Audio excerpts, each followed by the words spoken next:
The SALT Podcast, a production of Salt and Light Catholic Radio, presents a new series as we talk with members of Vandal Catholic. Recorded on the University of Idaho campus in Moscow, we introduce you to students and staff members who enjoy the unique space of St. Augustine's Student Center. And now your hosts, Brian Howell from Salt and Light Radio and Director of Mission for St. Augustine's, Eric Meyer. Our series continues with Vandal Catholic as we are recording here on the University of Idaho campus in Moscow. Eric Meyer joining me once again, and a familiar face and voice, Mathias Bertram, joining us here at the center. And welcome back. Thanks for joining us. Yeah, thanks for having me. Great to be back. So for those who maybe missed our interview on Morning Light a while back, just introduce yourself to those listening today. All right. My name's Mathias Bertram. I'm from Albuquerque, New Mexico. Play football for the Vandals. V's up, number 31. And your brother's here too? Yeah, that's correct. We came up here about a year and a half ago together. So what made you want to leave New Mexico to come to Idaho? It's kind of a long, complicated story, so I'll give you the short part. I've actually followed my brother everywhere he's gone. He's 2 years older than me. Initially, we played at a prep school in Virginia called Fork Union Military Academy. He went there, and then 2 years later, I went there. And then he went to the University of New Mexico. 2 years after that, I followed him. We were both walk-ons there, both got put on scholarship, and then we both ended up losing our scholarships on the same day. And so we just entered the transfer portal immediately, and we were lucky because Coach Jack had just gotten here, and so they were late to the recruiting process, and they needed a defensive tackle. So they offered my brother, and they told me that I could come up, and if I was a starter by the end of spring ball, that they'd put me on scholarship as well. And so we sort of just took the leap of faith. I was thinking about staying at New Mexico, but I had followed Ben everywhere, and I was like, might as well follow him up to Idaho too. So you're going to have to probably find some sisters to marry. They've gone everywhere together. I mean, they probably go on double dates together. Work at the same place, marry sisters, I guess so, right? That'll be quite the story. Retire in the same, little place in Arizona with the little, camping thing. Yeah, I'll just keep following him around. It's worked out so far. Yeah, why not? You got a streak rolling. That's right. In your brief time here in Moscow, tell us about your involvement with Vandal Catholic. Okay, yeah. So first semester, I sort of just kind of going to church. I met a focused missionary, Andrew Gogol, who's been hugely influential in my life. And he invited me and Ben to go grab a drink with him right when we got here. And he sort of told us about his journey. And he actually worked with Cooper Cup at Eastern Washington and had a Bible study with him. And so he was running a Bible study for the team. So we got involved with that. And we've grown it now. We got went from having 2 or 3 people in it to now we have 10 guys who come every week. As I got more comfortable, sort of started hanging around here, realized how many amazing people there are here, especially college students who are just seeking more of a virtuous, godly life, and that's very rare in college. So I was very attracted to that, and just, the friendships that I made here have been incredible. So last week we talked with Hayden, and he name-dropped you. I've lost track of how many times he had mentioned Mathias by name. Do you feel yourself in a mentor role for the incoming freshman? It's weird, I guess, for me to think of that, just because, I guess I'm one of the older guys on the team now. But I guess if that's the way Hayden feels, he's been amazing just to be around. He hasn't missed Sunday Mass, since 3rd grade. And then one of the first days I met him, we're sitting in the cafeteria, and he starts asking me, hey, why are you Catholic? At New Mexico, I didn't really have any teammates who I went to Mass with and, did Bible study and discipleship and whatnot. So it's been really amazing just growing with him and with a couple of the other guys.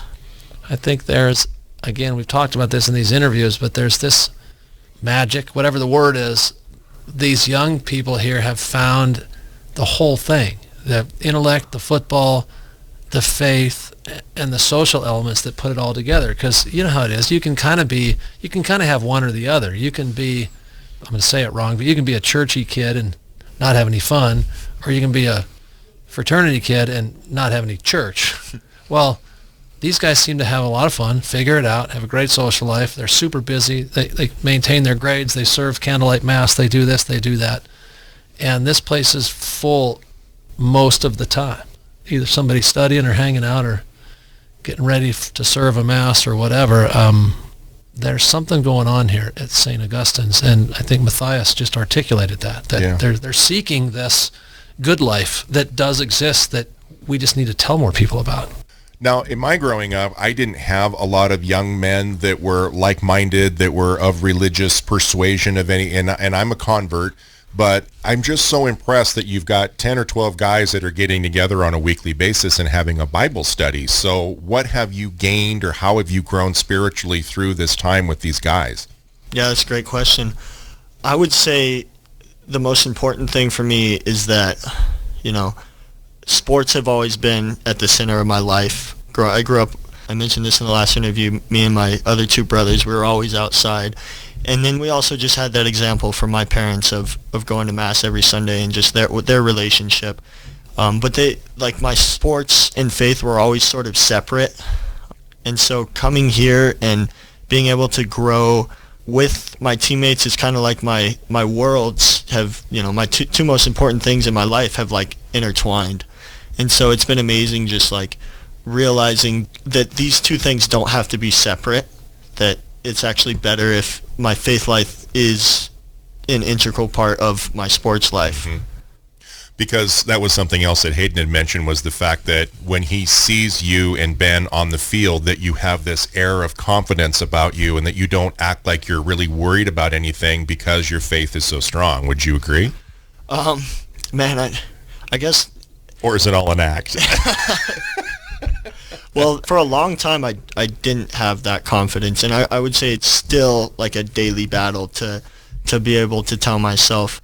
One of the things that Andrew taught me to tell myself is my performance is not my identity. Oh. And that God did not create me as a football player. He created me as his son, and that he has given me this opportunity as a football player to become a better person and a more godly person, but it's not the center of everything that I do and everything that I am. Mm-hmm. And so, yeah, I mean, I still get anxiety sometimes out on that field, but I'm glad that Hayden can see me just with that freedom and confidence, because that's something that has taken a long time to improve at. Yeah. Because that was something we had talked about with Nicole several weeks back, was, you are supposed to go out and preach the gospel, use words when necessary, and that's always meant to me as you have to live that. You have to reflect Christ's love towards others. You have to live your life so that other people ask, what does he got that I don't have, and how do I get it?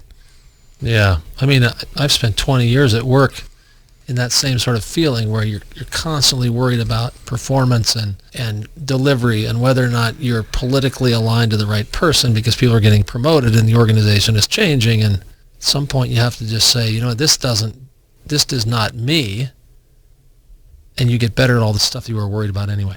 And I think that's what you're saying, is, those guys that if it's just all football and that's it, one ankle injury is devastating. You're going to recover from whatever dings and whatnot, and you're going to get on with your life because there's something larger than this. And that's where there's too many of us are missing, is the fact that there's something so much bigger than all this waiting for us. And you guys seem to have a good handle on that. It's very impressive. Yeah. Appreciate that.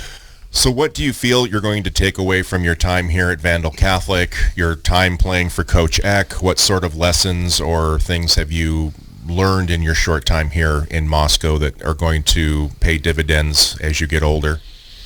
As far as Vandal Catholic, I would say just putting God first. I guess it was my dad. He started listening to the Bible in a year, and one thing that Father Mike Schmidt said is give God your main time, the most important time in your day. And so, yeah, it's been amazing just through Vandal Catholic and realizing that God doesn't have to be secondary, and if he is like the primary in my life, that everything will work out with football. The other thing is, with regards to like Coach Eck and football, I'm just so grateful for the opportunity to play. At New Mexico, I was sort of I was a special teamer, and so coming here, the coaches really see my value, And just being able to play for a coach who like loves you so much and is so like caring and puts his players first is something that, if I end up going into the coaching career, is something that I definitely want to take with me, just being that guy who puts his players first. So what is your major? Business and entrepreneurship. Nice. What do you hope to achieve with that after graduation? That's a great question. I'm still unclear right now, to be honest with you. And that's okay. Yeah. I just went on a mission trip to Peru, actually. Oh, wow. Yeah, through Focus and the Focus missionaries. And so, honestly, that was one of like the most amazing experiences I've ever had in my life. So I've been thinking to myself, man, that'd be cool to just move down there for a year or two after football's done. Raise alpacas. Play a couple seasons for the Seattle Sea Dragons, and then go down to Peru. And yeah. Well, I'll tell you. Okay, so Mathias, what about the kid that's not a football player? What about the kid that walks by this place that, kind of knows we have a coffee shop? What about the kid that maybe goes to mass half the time? What about the kid that's maybe in the dorms kind of lost, or in the frats kind of partying or whatever? What do you tell them? If you had a 30-second elevator pitch, what do you tell them? Just that there is a God and he loves you, and that he deeply desires for you to know him, and that some of the most remarkable people I've ever known in my life are, people who didn't have great success, maybe in their careers or doing anything like that, but that's not really what defines you. And so, yeah, like as a football player, of course that'll be what I'm known for, but that's not the most important thing that I'll do in my life. So just for the kid walking by, that, God wants to know you. Amen. Go Vandals. Thanks for listening. If you would like to continue to follow this series, you can find episodes on our website, saltandlightradio.com, as well as Audible, Amazon Music, Spotify, and Apple Podcasts. Also, please follow us on Instagram as we document the show and the amazing guests that we get to highlight in the future. God bless you all, and we will talk to you next time. Go Vandals!